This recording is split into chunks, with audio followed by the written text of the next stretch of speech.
Good morning दोस्तों। Bihar GNM nursing और BSc nursing से जुड़े महत्वपूर्ण विषयों पर मैं अपनी बात रख रहा हूं, जो जानकारी हमें स्वास्थ्य विभाग से मिली है।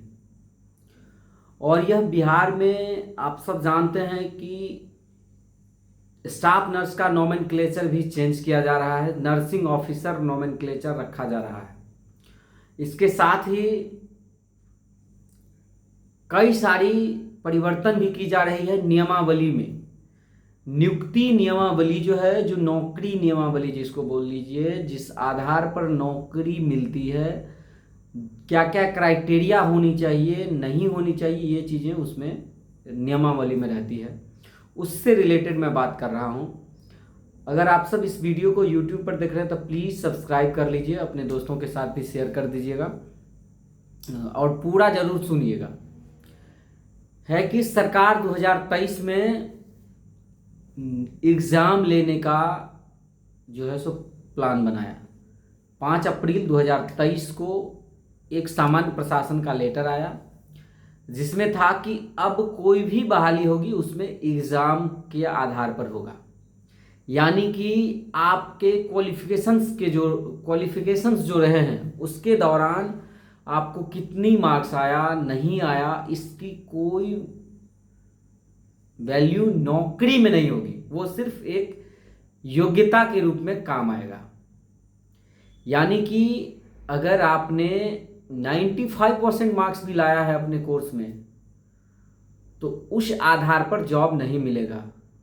जब आप एग्ज़ाम को पास करेंगे तब जॉब मिलेगा। ऐसा एग्ज़ाम लेने की जो है सो एक नियम बनाई सरकार। उसके बाद जो है सो जितने भी नियुक्ति होने की प्रक्रिया रही है, उस होने वाली नियुक्ति के लिए जिस पोस्ट की भी नियुक्ति होनी रही है, उस पोस्ट से रिलेटेड नियुक्ति नियमावली सरकार संशोधन कर रही है। इसी कड़ी में कई सारी नियुक्ति नियमावली की संशोधन प्रक्रिया पूरी की गई है। जैसे कि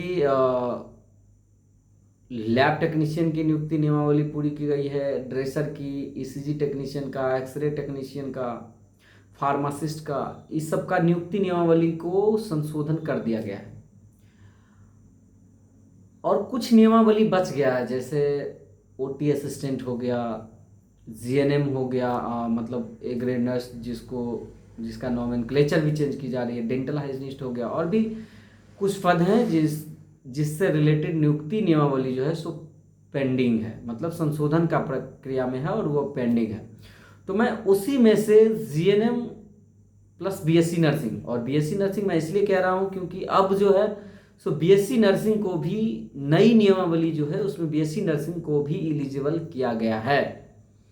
ये प्रमुख खबर है और ये वेरीफाइड खबर हम आपको बता रहे हैं कि उसमें जीएनएम के साथ साथ बीएससी नर्सिंग को भी एलिजिबल किया गया है।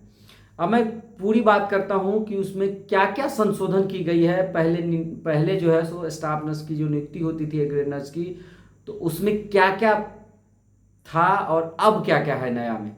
तो पुरानी नियमावली में जो है सो पुरानी नियमावली में था कि मार्क्स के बेसिस पे आपका नियुक्ति होगा।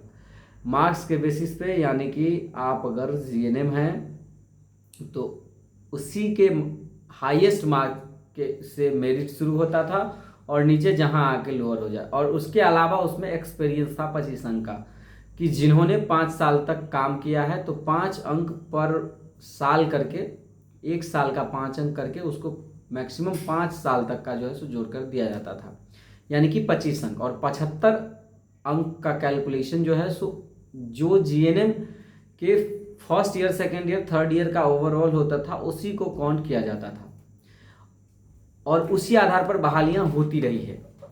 अब जब सरकार नियुक्ति नियमावली बदल रही है एग्जाम को लेकर के, तो उस नियुक्ति नियमावली में जो है सो 2-3 चीजें महत्वपूर्ण बदलाव की गई है।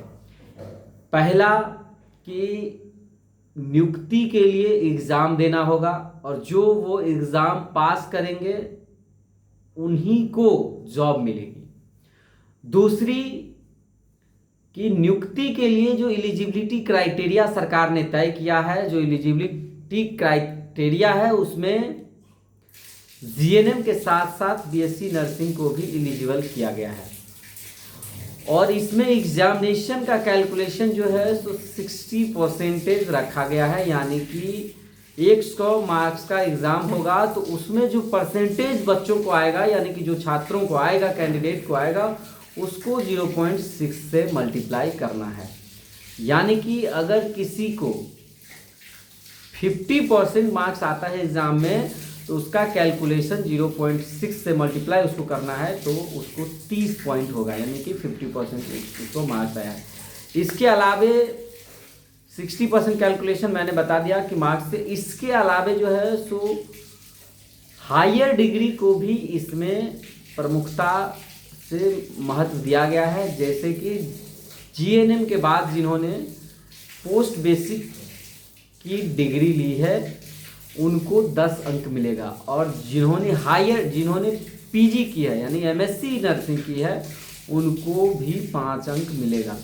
तो इधर 60 मार्क्स का एग्ज़ाम का था और 15 मार्क्स का हो गया हायर डिग्री, तो टोटल 75 मार्क्स हो गया। और 25 मार्क्स जो है, इधर 75 मार्क्स हो गया और इधर 25 मार्क्स यानी कि 25 अंक जो और बचा, ये एक्सपीरियंस का काउंट होगा। यानी कि जो लोग कॉन्ट्रैक्ट पे कहीं काम कर रहे हैं राज्य सरकार के अस्पतालों में, राज्य सरकार के द्वारा जो कॉन्ट्रैक्ट है उस कॉन्ट्रैक्ट में अगर काम कर रहे हैं तो उनको मिलेगी एक्सपीरियंस का वैल्यू। एक्सपीरियंस का वैल्यू यानी कि उस एक्सपीरियंस का महत्व होगा और उनको 5 अंक प्रति साल करके मिलेगा। यहाँ पर एक बात यह भी बताना जरूरी है, और यह जरूरी इसलिए है क्योंकि जो लोग एग्ज़ाम क्वालिफाई करेंगे, एक बार फिर बता रहा हूँ, जो लोग एग्ज़ाम क्वालिफाई करेंगे, जो 100 मार्क्स का एग्ज़ाम होगा यानी कि 0.6 से उसको मल्टीप्लाई किया जाएगा, यानी कि 60 मार्क्स का जो 60% का जो एग्ज़ाम होगा, उस एग्ज़ाम को जो कैंडिडेट क्वालिफाई करेंगे उन्हीं लोगों, और वो लोग अगर हायर डिग्री लिए रहेंगे या फिर उनके पास एक्सपीरियंस रहेगा, उन्हीं लोगों को वो अंक मिलेगा। अगर कोई आदमी है जो जो एग्ज़ाम पास नहीं करते हैं, क्वालिफाई नहीं करते हैं, और वो दावा करेंगे कि मेरा हायर डिग्री था तो हमको उतना मार्क्स मिलना चाहिए, तो ऐसा नहीं होगा। तो यही महत्वपूर्ण बातें थी जो नियुक्ति नियमावली से जुड़ी हुई थी, तो मैंने सोचा आप सबको बताऊं, और जिससे कि आप लोग भी सोचें समझें और आने वाली नियुक्तियों में अपने आप को शामिल करने के लिए अपनी पढ़ाई भी करें, अपनी तैयारी भी करें और अपने दोस्तों के साथ भी इन चीज़ों को शेयर करें। मैं ये इसलिए कह रहा हूँ क्योंकि आप सब जानते हैं कि बहुत जल्द जो है सो नियुक्ति नियमावली, कई तरह की जो नियुक्ति नियमावली पेंडिंग है वो भी बहुत जल्द फाइनल होने वाली है, कैबिनेट से अप्रूवल होने वाला है। और यही चीज़ें जो है सो ड्राफ्ट जो तैयार किया गया है वो ड्राफ्ट में ही ये चीज़ें हैं, और इसीलिए मैंने ये बातें रखी है। बहुत बहुत धन्यवाद। अगर आप लोग यूट्यूब पर देख रहे हैं तो प्लीज़ सब्सक्राइब कर लीजिए, अपने दोस्तों के साथ शेयर कीजिए। बहुत बहुत धन्यवाद।